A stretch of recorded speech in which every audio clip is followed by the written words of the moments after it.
Hola, buenas noches chicos. Mi nombre es Miguel Prado. Conmigo van a ver lo que es la parte de raquis torácico y tórax, correspondiente a la materia de biomecánica. Vamos a empezar hablando un poquito de lo que es constitución del raquis torácico y el tórax, ¿sí? Tengan en cuenta que la columna vertebral se dividía en varios segmentos o varios niveles topográficos, ¿sí? A nivel cervical, torácico, lumbar y sacro, coxígeo también. Nuestra incumbencia hoy va a ser la región torácica, que está comprendida por 12 vértebras eh, torácicas, ¿sí? Que se van a articular estas con las costillas, ¿sí? Con lo cual van a formar a través de la unión de esas parrillas costales, ¿sí? Con el esternón, ¿sí? El manubrio y las cifoides, la caja torácica, ¿sí?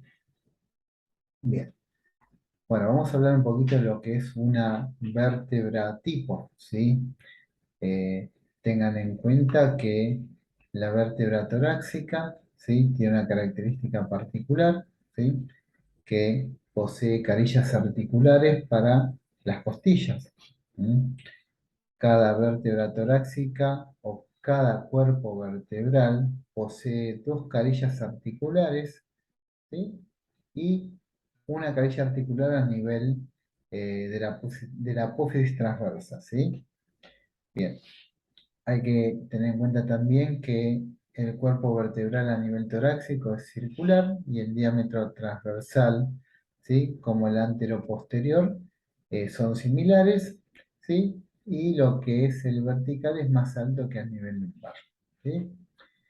Bien, retomando lo que es una vértebra tipo, lo que tienen de característica en común todas las vértebras es un cuerpo vertebral, ¿sí? Un pedículo que junto con la vértebra suprayacente o subyacente van a formar lo que es el foramen por donde sale, el foramen que sería el agujero de conjunción o por donde sale la raíz nerviosa, ¿sí? Se continúa con lo que es las apófisis articulares o el macizo apofisario, ¿sí? Donde vamos a tener apófisis articulares a nivel superior que se articulan con la vértebra suprayacente y a nivel inferior con la vértebra subyacente, ¿sí? A nivel superior tengan en cuenta que van a tener una carilla articular que va a tener una disposición espacial mirando hacia posterior, hacia arriba, ¿sí? Y hacia afuera. Y la carilla articular a nivel inferior va a tener una disposición inversa, ¿sí? Hacia adelante, ¿sí? Hacia abajo y hacia adentro, ¿sí? Esto se continúa con la apófisis transversa, con las láminas y la apófisis espinosa, ¿sí? Que junto con este macizo, ¿sí? Forman lo que es el arco posterior y en ese arco posterior tenemos lo que es el conducto raquídeo. ¿Mm? Bien, bueno, a tener en cuenta lo que dijimos recién, ¿sí? Que las vértebras a nivel dorsal, ¿sí? Tenían dos carillas articulares, ¿sí? Excepto T1, T11 y T12. ¿Mm? Que es importante esto, ¿sí? ¿Mm? Bien, vamos a hablar un poquito de lo que son los movimientos del raquis torácico, ¿sí? Bueno, a nivel de,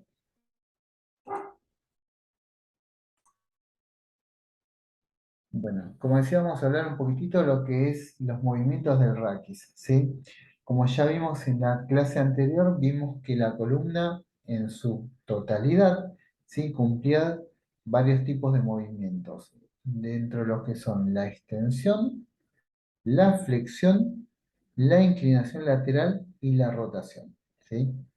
Bien, con respecto a los movimientos tenemos que marcar unos puntos importantes para poder entender esto, ¿sí?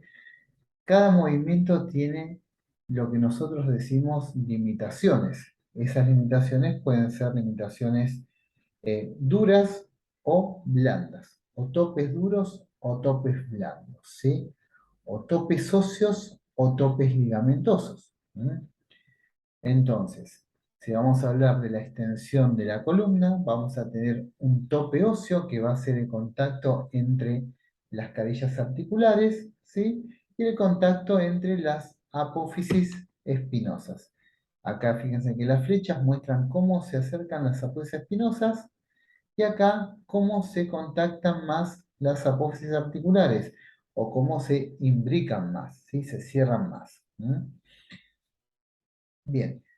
Cuando hablamos de topes ligamentosos, hablamos de que tenemos en la parte anterior, que era lo que se distiende, ¿sí? Cuando yo hago este movimiento de extensión, va a haber algo que se va a aproximar y ahí va a haber algo que se va a distender. Entonces, lo que se nos va a distender es la parte anterior del cuerpo vertebral, ¿sí? Como ligamento vertebral común anterior y la parte anterior del disco intervertebral y sus ligamentos, ¿sí? Bien, en la flexión del raquis torácico, en este caso vamos a tener más que nada un tope blando, ¿sí? O un tope ligamentoso. Tope duro no vamos a tener en este tipo de movimiento, ¿sí? Ya que es difícil que se contacten los cuerpos vertebrales, salvo que tengamos algún proceso osteofitario a nivel del cuerpo vertebral o los llamados picos del oro, entonces que hagan que se contacten los huesos y que esto nos limite, ¿sí? El movimiento, o algún tipo de proceso patológico que nos lleve a una proliferación de alguna rigidez en este nivel, ¿sí? Que hay patologías como colagenopatías o una espondilitis anquilosante que nos puede llevar a que esto quede rígido y nos genere un tope duro, ¿sí? A nivel ligamentario, como tope vamos a encontrar, ¿sí?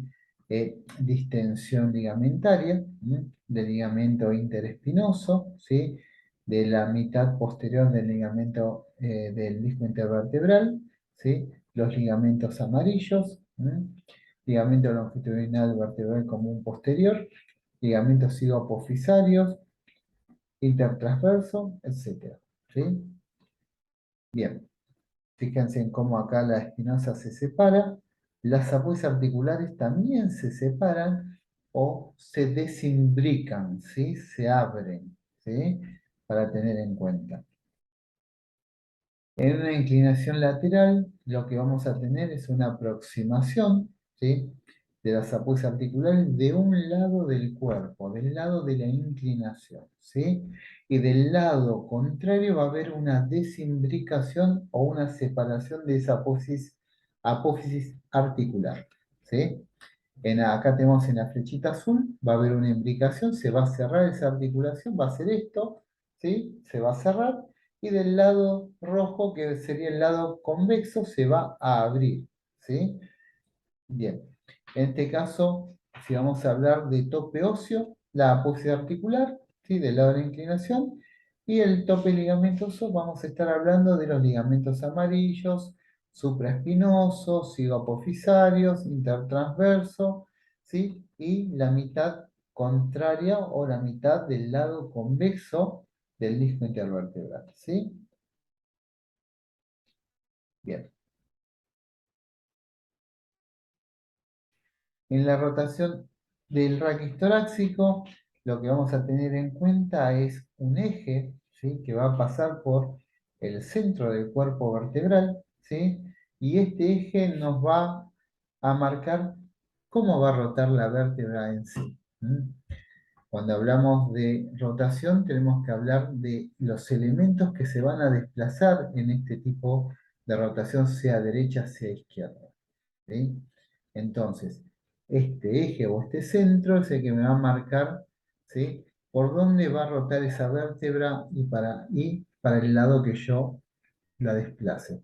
Si yo voy a rotar en este caso para la izquierda, ¿sí?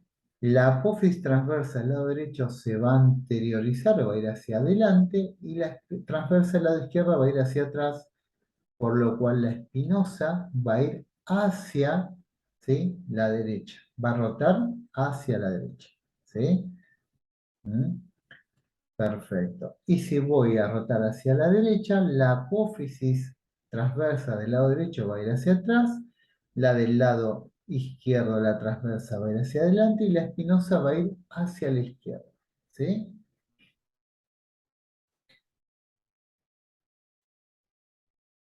Perfecto. Bien, acá vamos a hablar un poquito de lo que son las articulaciones entre las costillas y las vértebras. ¿Sí? Tengan en cuenta que la articulación o los medios de unión, ¿sí?, entre estas dos estructuras óseas depende de dos tipos de articulaciones que son artrodias, ¿sí? La costovertebral, que vendría a ser esta, y la costotransversa, que es esta, que hemos hablado anteriormente, ¿sí? Entonces, dijimos que la costovertebral dependía de una cabeza articular superior y una inferior. En este caso, vemos la superior y la inferior. La inferior, junto con la vértebra subyacente, forman una carilla articular, ¿sí? Entonces, esta carilla articular se va a articular con la cabeza de la costilla y esta con el arco posterior de la costilla o tubérculo posterior de la misma, ¿sí? Acá tenemos la costilla, ¿sí?, que se articula con la transversa y con el cuerpo vertebral. ¿Sí? Los ligamentos, que son los medios de unión, ¿sí? A nivel costovertebral tenemos lo que es ligamentos interóseos, ¿sí?, reforzado por un disco intervertebral y el ligamento radiado, ¿sí? A nivel costotransverso tenemos lo que son ligamentos costotransverso, tanto superior, medio e inferior, y el interóseo.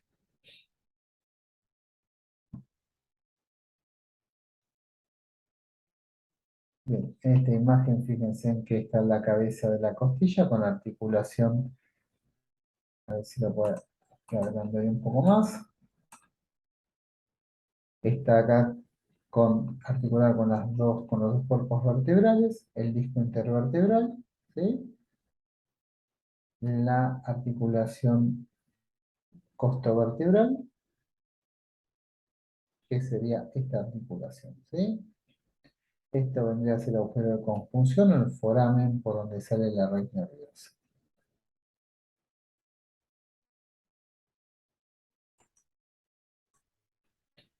Bien,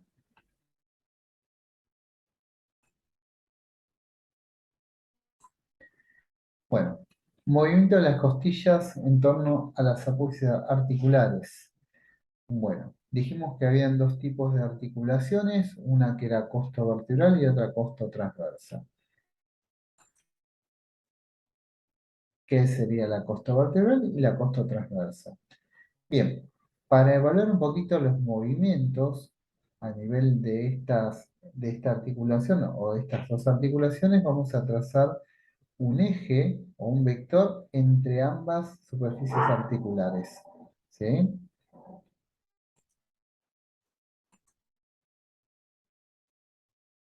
Entonces, ese eje lo que va a marcar es cómo se va a mover sobre ese eje la costilla. ¿Sí? Fíjense en lo mismo acá. ¿Mm? Sobre ese vector, cómo se va a desplazar la costilla. ¿Sí? Esto vendría a ser, tengan en cuenta como un ejemplo, una bisagra, ¿sí?, donde esta es la chaveta del medio de la bisagra y la costilla es lo que se movería, ¿sí?, de esta manera. ¿Sí? O en el caso sería esto. ¿Sí? Cuando uno respira, las costillas hacen esto. ¿Sí? Hacen esto. ¿Mm? Perfecto. Un poquito. Bien. Bien, esto representaría lo que es la parte inferior, cómo se mueven las costillas, que vamos a hablar en un rato lo que es cómo aumenta el diámetro transversal y estas son las superiores, como sube la costilla, en este caso, a nivel superior, ¿sí? O a nivel costal superior. ¿Mm? Acá está el eje de nuevo marcado, ¿sí? Donde acá muestra cómo se mueve la costilla, ¿sí? Cómo sube en este sentido, ¿sí? Haría este tipo de trabajo la costilla. ¿Mm? Bien, acá está vista de frente, ¿sí? El mismo tipo de desplazamiento. Bien. Bueno, acá lo que vamos a hablar un poquito en estos gráficos es eh, la absorción a nivel de los cartílagos costales, ¿sí? Y nosotros recién estuvimos evaluando el movimiento de una costilla, dijimos que la costilla tiene este movimiento va a pasar por las apoyas articulares, ¿sí? Va a pasar por la costilla, va a transferirse al cartílago y de ahí al esternón, ¿sí? Lo que hay que tener en cuenta es que el cartílago, ¿sí? Va a tener una función que es la de absorber esa energía de torsión, ¿sí? Para después transmitirla en forma mecánica, ¿m? Donde va a hacer que ese esternón suba, ¿sí?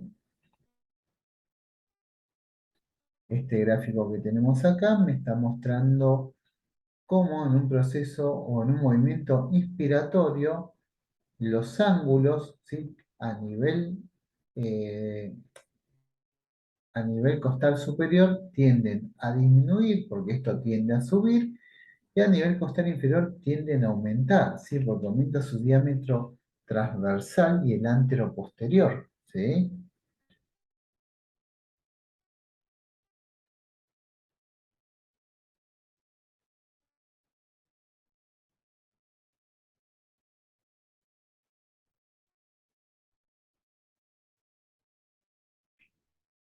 Bien, acá muestra un poquito lo que es los músculos intercostales internos y externos, si bien comparten los puntos de inserción, eh, son similares en ambos, pero tienen disposición de fibras diferentes u opuestas, ¿sí?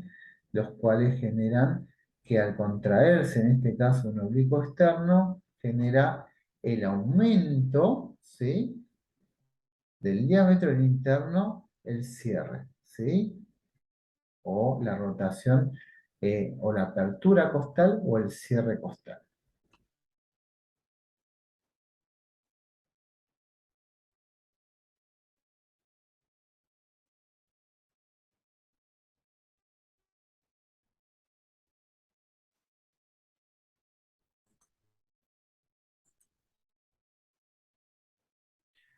Bueno, acá vamos a hablar un poquito del diafragma y sus mecanismos o cómo trabaja, ¿sí?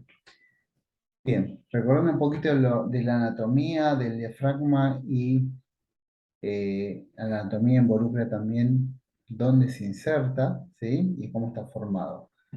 Bien, vamos a hacer un breve repaso. Esto es importante que lo lean, chicos. Eh, Tengan en cuenta leer bien inserción, ¿sí? Para entender un poquito lo que es la biomecánica del diafragma. Bien, el diafragma dijimos que es un músculo que posee dos partes, un centro frénico, ¿sí? Que vendría a ser esta parte superior, ¿sí? La cual es más aponeurótica, ¿sí? Y una parte periférica que es el vientre muscular, ¿sí? Esa parte periférica se inserta en lo que vendría a ser a nivel costal, ¿sí? En las últimas costillas, a nivel esternón en la zona cifoidea, ¿sí? Y a nivel de lo que son los cuerpos vertebrales en lo que se llama los pilares del diafragma, tanto a nivel del lado derecho en eh, L1, L2, L3 y a nivel del lado izquierdo L1 y L2. ¿Mm?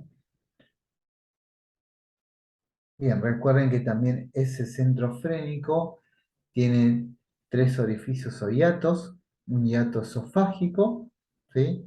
Por donde va a pasar el esófago, un hiato aórtico, por donde pasa la arteria aorta, y un hiato venoso o de la vena cava inferior. ¿Mm? Bien, analizando un poquito la biomecánica del diafragma, ¿sí? Es importante saber la inervación del diafragma, ¿eh? Tener en cuenta que lo inerva lo que es el nervio frénico, ¿sí? Que está comprendido por las raíces C3, C4, C5, ¿sí? Importante esto. Bien. Vamos a evaluar cómo trabaja ese diafragma. Bien. Para que un diafragma sea efectivo, tiene que tener primero eh, un punto fijo, como todo músculo, ¿sí? En este caso, el diafragma, el punto fijo lo va a tener a nivel de las vísceras, ¿sí? Ese centro frénico va a descender, ¿sí? Va a comprimir las vísceras y una vez que toma punto fijo en las vísceras, recién ahí el vientre muscular va a poder trabajar como corresponde y aumentar el diámetro transversal, ¿sí? Si vamos acá, este centro frénico va a descender, va a comprimir las vísceras, ¿sí? Por ende, si desciende, aumenta lo que es el diámetro longitudinal del tórax, ¿sí? Y una vez que encuentra un punto fijo, recién ahí aumenta el diámetro transversal, ¿sí? ¿Se entiende? Perfecto. Bien, y eso también hace que aumente lo que es el diámetro anteroposterior, ¿sí? Que son los tres diámetros que aumenta en un mecanismo respiratorio, ¿sí? Eh, Vertical, anteroposterior y transversal. ¿Mm?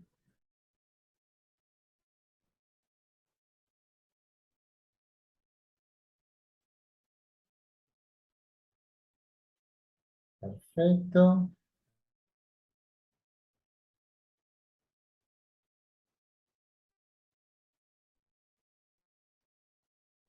Bien. El anteroposterior, tengan en cuenta que se produce por la elevación de las costillas, las primeras costillas a nivel torácico, ¿sí?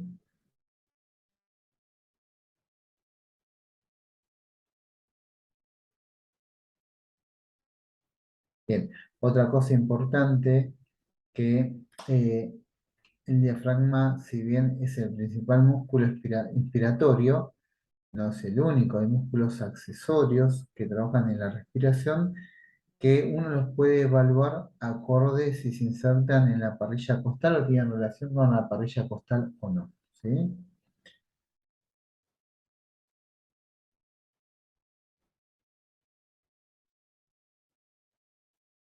Bien, bien, acá este punto se refiere al retorno venoso. ¿Por qué? Porque lo que tenemos que saber es que el diafragma cuando se contrae, ¿sí? Eh, bueno, primero vamos a ubicar el diafragma a nivel anatómico. El diafragma lo que hace divide eh, el tronco en dos partes, una parte torácica y una abdominal. Bien, esa parte torácica lo que tiene es que cuando el diafragma se contrae, ¿sí? Aumenta lo que se llama la presión negativa de esa parte torácica, ¿sí? Por lo cual haría que los pulmones, ¿sí? Se llenen de aire. ¿Mm?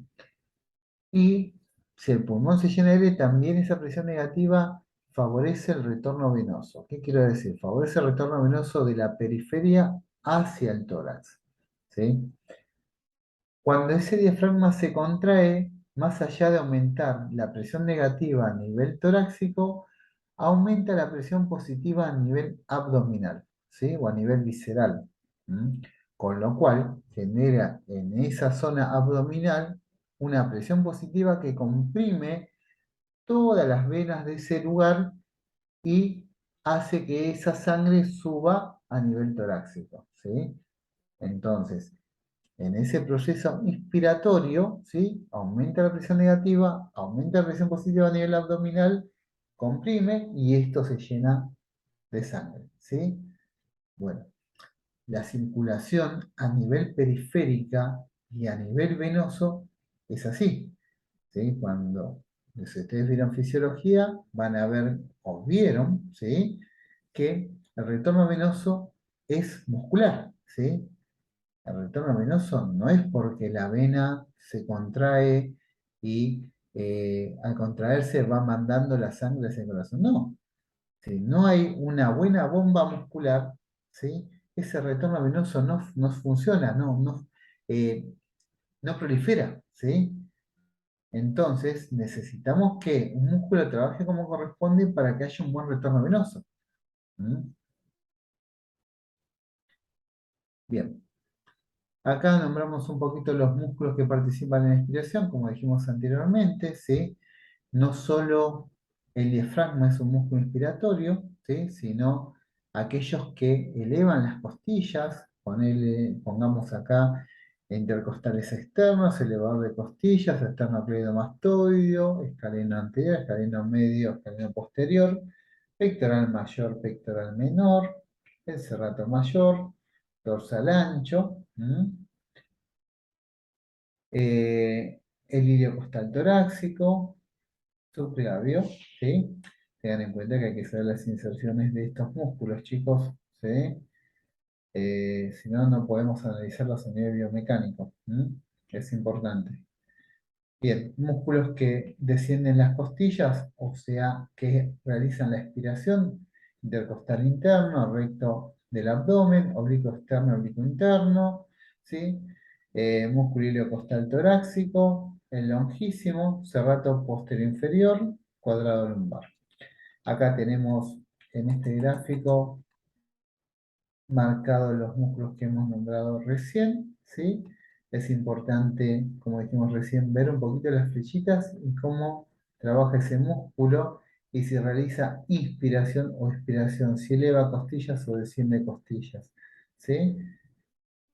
Analizar un poquito eso que es algo importante, ¿sí? ¿Qué músculo es inspiratorio o expiratorio o qué fibra realiza inspiración o expiración?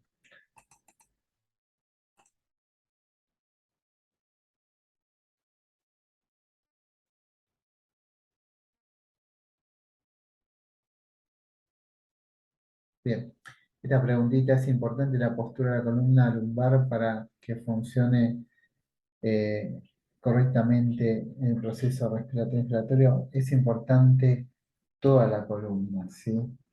Porque una desviación a nivel de la columna genera limitación o restricción a nivel, ¿sí? De los movimientos de las costillas. ¿Mm? Y esos movimientos costales limitan la inspiración o la expiración. Entonces, es importante la postura, es importante la rigidez que puede tener este tórax, ¿sí? O la movilidad, ¿sí? Porque me puede limitar o no. ¿Mm? Es importante de repente, a ver, alguna patología agregada, ¿sí? Si este paciente o este alumno tuvo una neumonía que requirió internación y que salió con un pulmón más rígido, ¿sí? Poco complaciente, entonces ese pulmón no me va a permitir una buena entrada de aire, por ende me va a limitar la movilidad del tórax, ¿sí? Eh, Algún proceso a nivel de la parilla costal que me limite la expansión torácica y que va a repercutir también sobre la movilidad torácica o sobre la entrada de aire en ese pulmón también, ¿sí?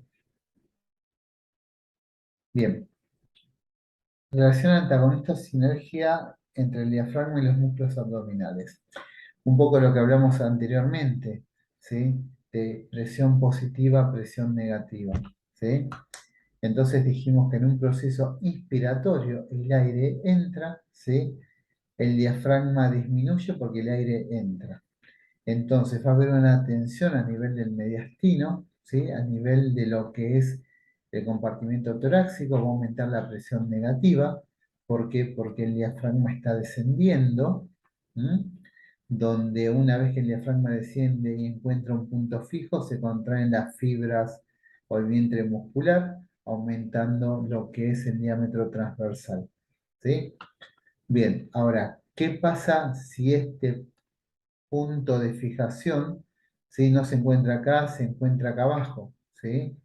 Entonces ese diafragma tiene que descender más todavía y al descender más, las fibras del vientre muscular van a trabajar en forma deficiente, ¿sí? Donde no va a haber una buena expansión lateral o un aumento del diámetro transversal.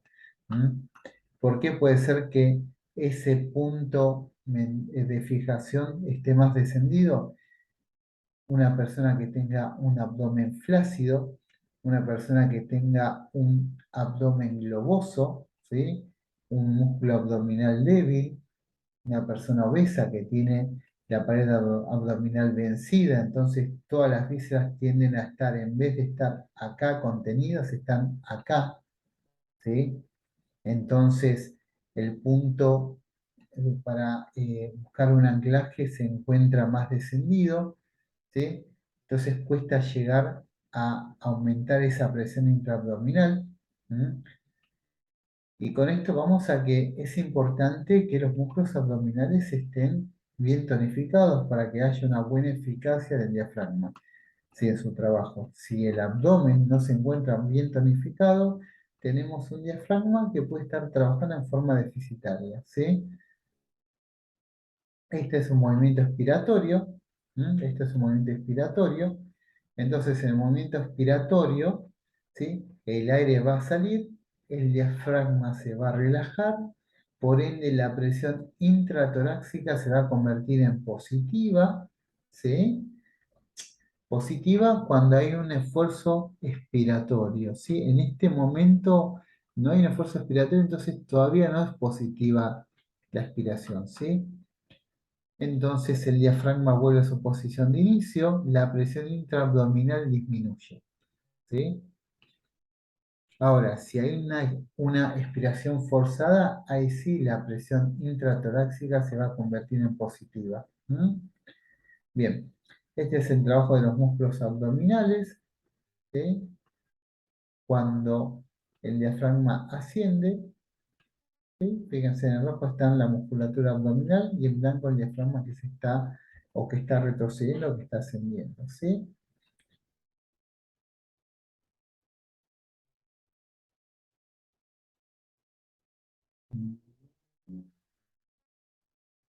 Perfecto. Bien. Bien, volvemos un poquito acá. Eh, Tengan en cuenta de que los músculos abdominales, ¿sí?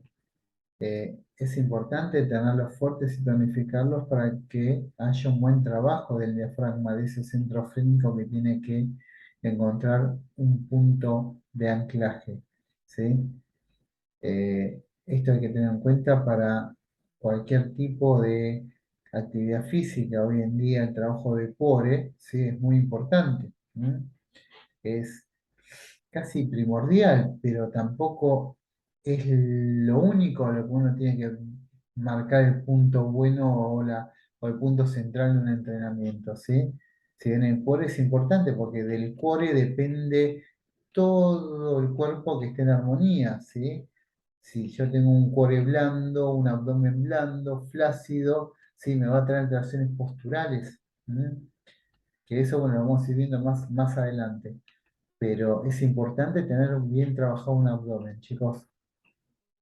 Bueno, hasta acá llegamos, entonces nos vamos a estar viendo en la próxima clase, en el práctico, y bueno, y después yo los veré en otro teórico, ¿sí? Bueno, buenas noches y nos estamos viendo. Hasta luego.